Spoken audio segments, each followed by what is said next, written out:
Hi friends, क्या हाल है आपका। होप है कि आपका हाल अच्छा है। दोस्तों, आज मैं आपको बताऊंगा क्यों क्यों चाइना के सारे अपने पड़ोसी देशों के साथ सीमा विवाद हैं और क्यों चाइना अपने आप को एक महाशक्ति के रूप में देखता है।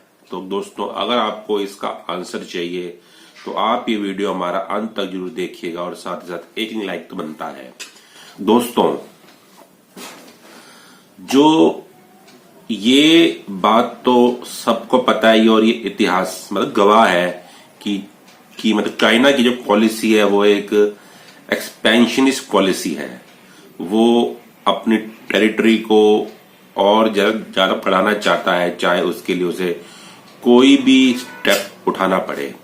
दोस्तों, चाइना का जो बॉर्डर है वो अपनी 14 कंट्रीज के साथ लगता है और तकरीबन हर एक देश के साथ उसके सीमा विवाद है।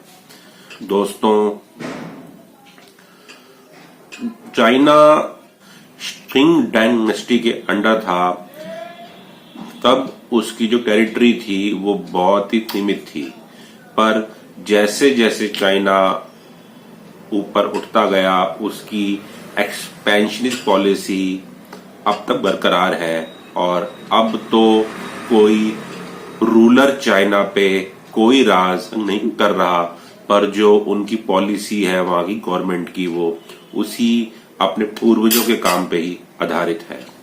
दोस्तों, जब चाइना शिंग डायनेस्टी के अंडर था, उस समय मंगोलिया देश, जहां पे चंगेज खान का एक राज था, उन्होंने सारे चाइना को और तिब्बत को अपने कंट्रोल में ले लिया था।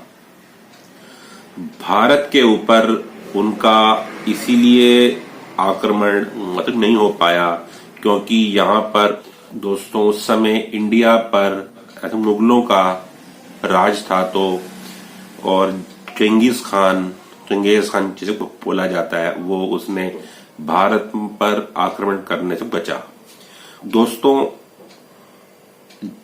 जैसे जैसे जो मुगल एम्पायर था वो धीरे धीरे जब समाप्त होने लगा, चाइना की ताकत बढ़ने लगी और चाइना ने दोनों मंगोलिया पर और तिब्बत पर अपना कब्जा जमा लिया।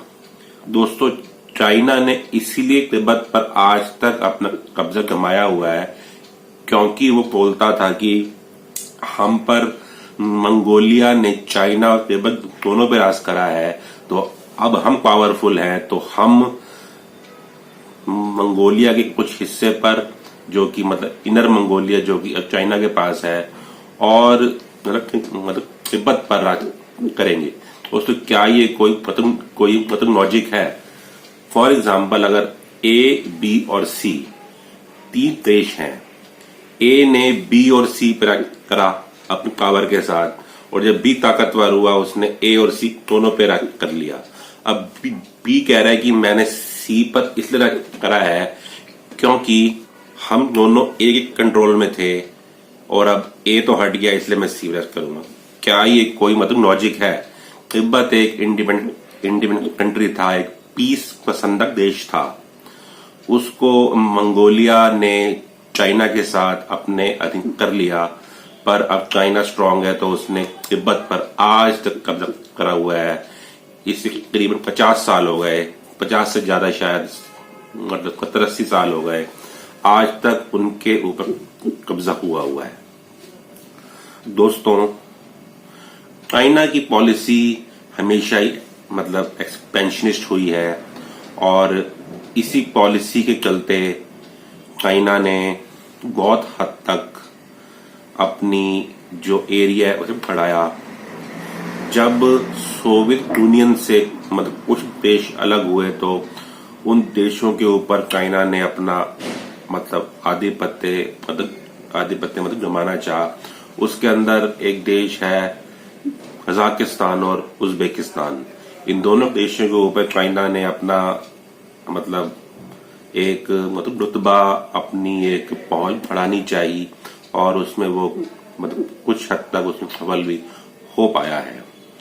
मतलब दोस्तों, इसके साथ साथ रशिया के साथ भी उससे कुछ टेरिटोरियल मतलब डिस्प्यूट्स हैं, इंडिया के साथ तो हैं ही, और उसी के साथ साथ हर देश के साथ इसका कोई ना कोई समस्या रही है।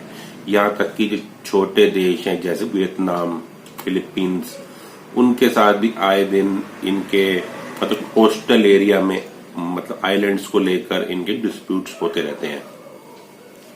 दोस्तों, चाइना की पॉलिसी इसीलिए भी इतनी मतलब एक्सपेंशनिस्ट है क्योंकि जो चाइनीज पहले की जो मतलब डायनेस्टिक रही है उनकी वही पॉलिसी थी।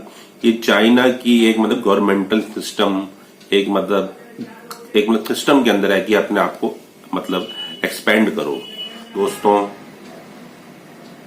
हमेशा से ही चाइना ने अपनी पावर के दम पर और चीजों के दम पर छोटे देशों को हमेशा मतलब दबाया है। क्या ये काम अब हो पाएगा? इसका आंसर तो आप खुद चाइना के पास होगा। दोस्तों, अब ये काम बिल्कुल हो नहीं पाएगा क्योंकि अब इंडिया बहुत ज्यादा पावरफुल हो गया है। ईस्टर्न लद्दाख के अंदर आए दिन मतलब चाइनीज और इंडियन आर्मीज के बीच में हमेशा से ही एक मतलब तनावपूर्ण स्थिति मतलब रहती है। तो इसी का ये एक फलस्वरूप प्रमाण है कि चाइना को अपनी पॉलिसी चेंज करनी पड़ेगी।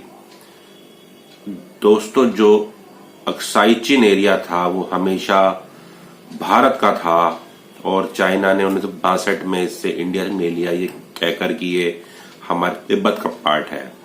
उसी प्रकार अरुणाचल पे भी ये बोलते थे कि ये भी हमारे तिब्बत का पार्ट है, पर उन्होंने अरुणाचल प्रदेश को उस समय अपने उससे छोड़ दिया और भारत को दे दिया। पर अब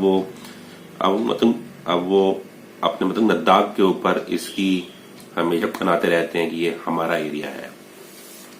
दोस्तों, इसका तो एक ही सीधा सादा सा एक प्रमाण है कि चाइना को एक ही बारी अपने बॉर्डर इश्यूज सारे अपने जितने भी पड़ोसी देश हैं उनके साथ सुलझा लेने चाहिए और इसी में सारी इंसान का भला। बार बार वो अपना इसके ऊपर अपनी मेहनत, अपना पैसा, धन बल इसमें करता है। अगर ये पैसा इंसानियत तरक्की पे जाए तो हमारा विश्व कहां से कहां पहुंच जाए। दोस्तों, अगर आपको ये हमारा वीडियो अच्छा लगे तो आप अपने सर्कल में शेयर करिएगा और साथ ही साथ हमारे चैनल को जरूर सब्सक्राइब करिएगा। तब तक अगले वीडियो के लिए बाय।